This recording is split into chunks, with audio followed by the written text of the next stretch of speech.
In today's video, I'm going to teach you how to create a transparent shape in Adobe Photoshop.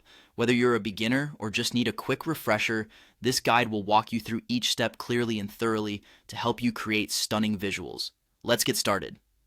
First things first, open Adobe Photoshop. If you haven't installed it yet, you'll want to do that before following along. Once the software is up and running, we're ready to dive in. Let's begin by creating a new canvas. Head over to the File menu and click on New. Here, you'll be prompted to set up your canvas size. Feel free to customize the width and height according to your project's needs.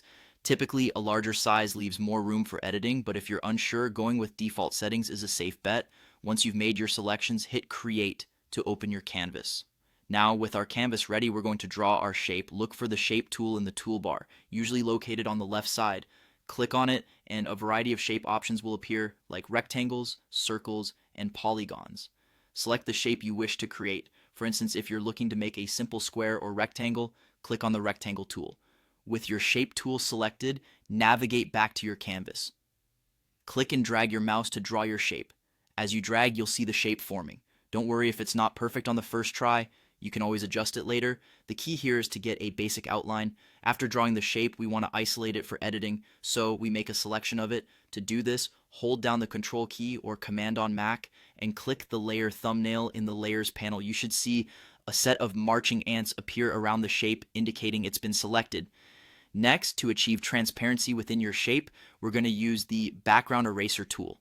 This tool is perfect for removing unwanted background colors, leaving your chosen area see-through. You can find it in the Eraser tool options in the toolbar. Simply click on the background within your shape to start erasing. You may need to adjust the brush size or tolerance settings to get the cleanest erase possible. Finally, it's time to save your work. To retain the transparent background, you'll want to save your file as a PNG. Head over to the File menu and select Save As. In the dialog box that appears, choose PNG from the format options, pick a destination folder, enter a suitable file name, and click Save. And there you have it. You now have a transparent shape in Adobe Photoshop, ready for use in any of your design projects. I hope this guide has been helpful and you feel more confident with your Photoshop skills. Thank you for watching, and see you in the next tutorial.